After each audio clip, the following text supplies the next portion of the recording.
Good evening and welcome to Primetime News on MTV Sports, live from the News First studios in Colombo. I'm Nadim Majid. And I'm Krishni Panditharatna. First, a look at the headlines. In your headlines this evening, 8 years have lapsed since the tsunami. 124 bodies still lying at the Karapitia hospital. A number of train services delayed due to a signal failure. The police to strive to secure maximum punishment for the suspect in the Colombo museum theft. In news overseas, Shinzo Abe becomes Prime Minister of Japan. And in cricket news, Kumar Sangakkara surpasses 10,000 test runs. Brought to you by Unlimited BlackBerry roaming in more countries than anyone else with dialogue roaming. Pantene 3-Minute Miracle for less hair fall. Pantene.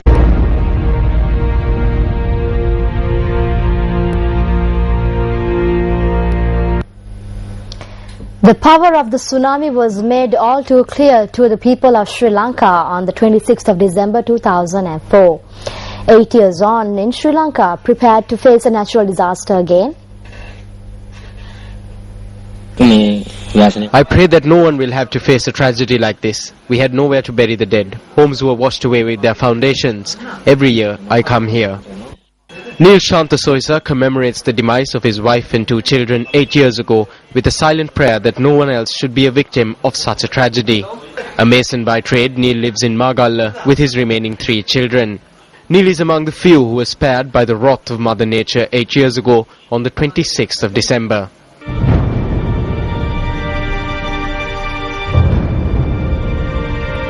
The violent waves, which were triggered by an earthquake off Sumatra, Indonesia, claimed the lives of nearly 45,000. Even the word tsunami was alien to the people here. The tsunami wiped out houses, properties and lives. However, it failed to erase horrific memories, which still echo along the coastal belt of Sri Lanka.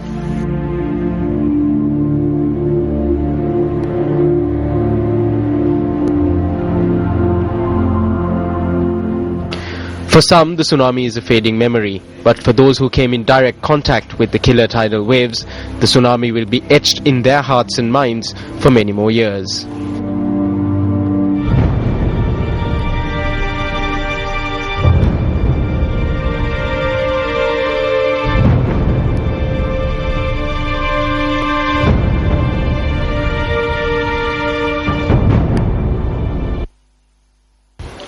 Our most recent experience of how prepared we are was given to us following a massive earthquake off the coast of Indonesia on the 11th of April, which triggered an Indian Ocean-wide tsunami warning. Following the tsunami in 2004, several earthquakes which were felt here have been reported. The latest tremors were reported from Wadinagala in Ampara. Although investigations were carried out, there is still no clear clarification regarding the possibility of future disasters. On a prior occasion, the National Building Research Organization pointed out that attention should be drawn towards constructing buildings which can withstand powerful quakes. However, there is a question as to whether such a system exists even now. Recent experiences in Matale are a prime example. Over the past week, geologists revealed a risk of landslides and cave-ins in the Matale district. They pointed out that this risk has spread up to the Trincomalee district. Shouldn't we look back at our response to this warning? Drought and floods are also very recent experiences here. Several parts of the island are still reeling from massive flooding. Even though natural disasters cannot be prevented, is it not pertinent to be forewarned so as to mitigate the damage?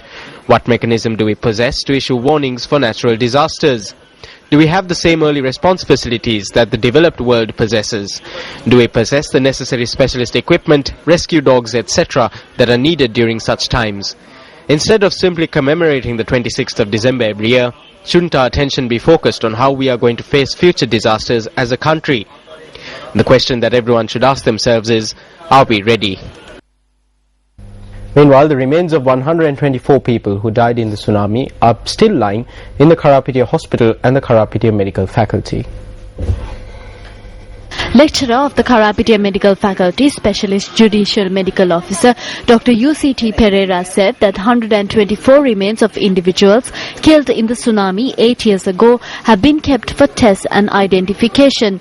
He stated that several skeletons are kept in the mortuary of the Karapitiya Hospital and the Judicial Medical Unit of the Karapitiya Medical Faculty for investigations. ලංකාවේ විශේෂයෙන්ම ගාල්ල දිස්ත්‍රික්කයේ මුහුදුබඩ ප්‍රදේශ ආශ්‍රිතව එනම් පරාලිය තෙල්වත්ත හික්කඩුව සහ අම්බලන්ගොඩ ප්‍රදේශවල කරන Remains and complete skeletons of tsunami victims which were found in Sri Lanka in areas surrounding the Galle district such as Telwatta, Hikkadu and Ambalangoda areas are currently kept at the Judicial Medical Unit at the Karapitiya Medical Faculty. Investigations were carried out at the Karapitiya Hospital. Our aim is to conserve them for a long time. The primary objective is to provide facilities to identify these individuals if relatives come forward to identify them.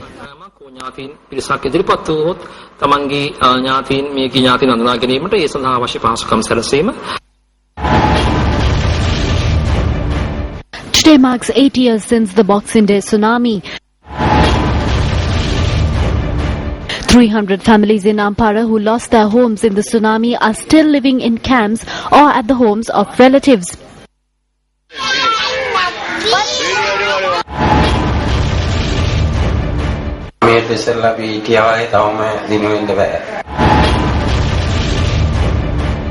Why are they still residing in camps without even basic amenities 8 years on?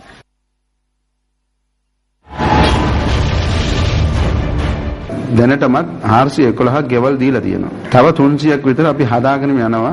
මේ අවුරුද්දේ ඇතුළතේ අපි ඉවර කරන්න තමයි බලාපොරොත්තු වෙන්නේ. Shouldn't the construction of these housing schemes be completed at least before the next anniversary? Brought to you by Unlimited BlackBerry roaming in more countries than anyone else with Dialogue Roaming. Pantene 3-minute miracle for less hair fall. Pantene. The threat of floods in the Mannar district is decreasing as the water levels of the Malatoya recede. The District Disaster Management Centre, however, noted that several villages in the area remain submerged. Our correspondent noted that the floodwaters have not subsided in Vaunia as rains continue. Dry rations were distributed yesterday among people who have taken refuge at welfare centres due to floods. Meanwhile, according to our correspondent, the floodwater level is decreasing in Putlam. However, day-to-day life is yet to return to normal. Several families from the village of Old Eluankulama in Putlam are still being sheltered in camps. Polonnaruwa is also currently experiencing adverse weather. Our correspondent said that the area continues to face floods and a large area of paddy fields have been destroyed.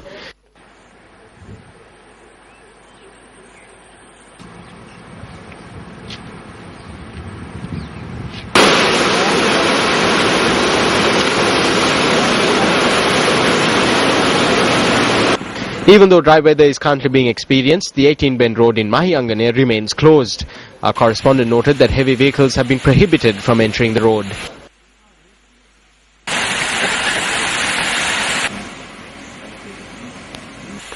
Meanwhile, 11 of the 12 spill gates of the Kaudulla Vawa in Min area have been opened. A warning has been issued noting that since the water from the Kaudulla Vawa will be released to the Kahambili Oya, those residing in surrounding areas should be cautious.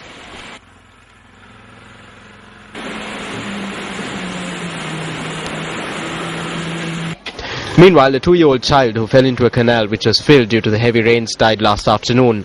This unfortunate incident was reported from the Salyapur area in Kantale.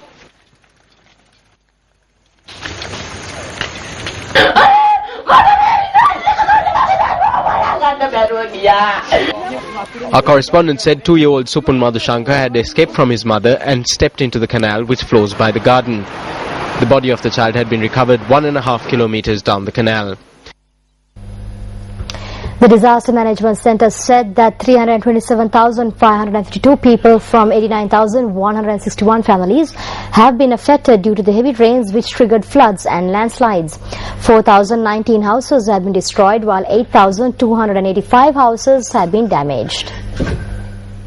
Meanwhile, the Deputy Leader of the United National Party, Parliamentarian Sajid Premadasa, says that the government should provide relief to those affected by floods. The UNP MP made this comment at an event held in Ambalanthota. Relief was provided to 750 families who were affected by the floods in the Vadarupa area in Ambalantota under the Sajit Premadasa Sahana Yatra program.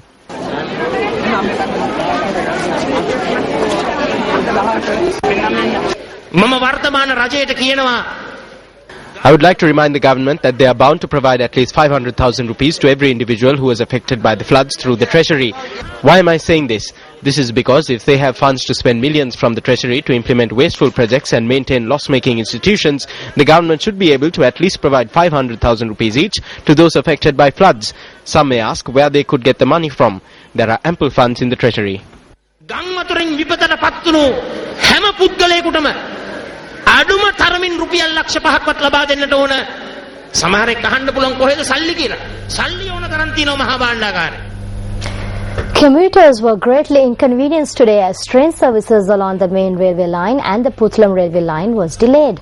Railway Operations Superintendent L.A.R. Ratnayaka said that the train delays were a result of a signalling error along the Ragama-Nigambu and Ragama-Palpula railway lines. All trains that travel on the main railway line and the Puttalam railway line were delayed due to a signal error this morning. The station master of the Ragama railway station elaborated further. The Pine 2 stopped functioning due to this. All trains along the track were delayed. As station masters, we need to manually operate the motor points of the track with the handle. How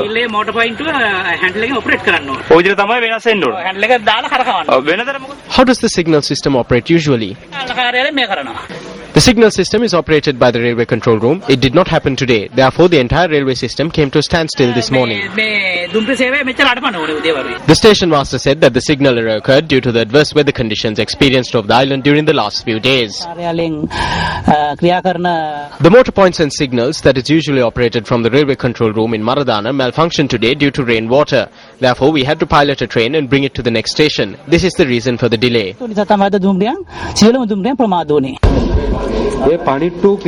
Because of a water leak, our motor point stopped functioning and the controls could not turn the points. Then the station master needed to go there and direct the train by turning the train from point to point with a handle manually. That was the situation today. This process takes a long time. It takes about 30 to 40 minutes to bring a train to the platform.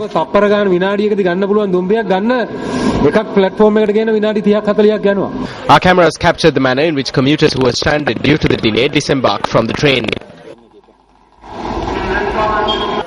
Railway trade unions charge that the current signal system malfunctions even during a slight rain.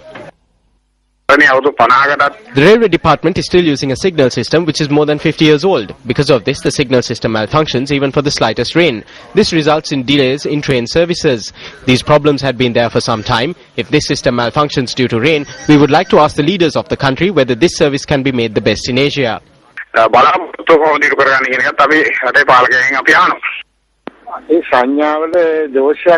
There was a problem with the signals. It is not being renovated. There was a problem with underground cables. The signaling system is very old. We renovate it from time to time. We believe that we need a modernized signal system.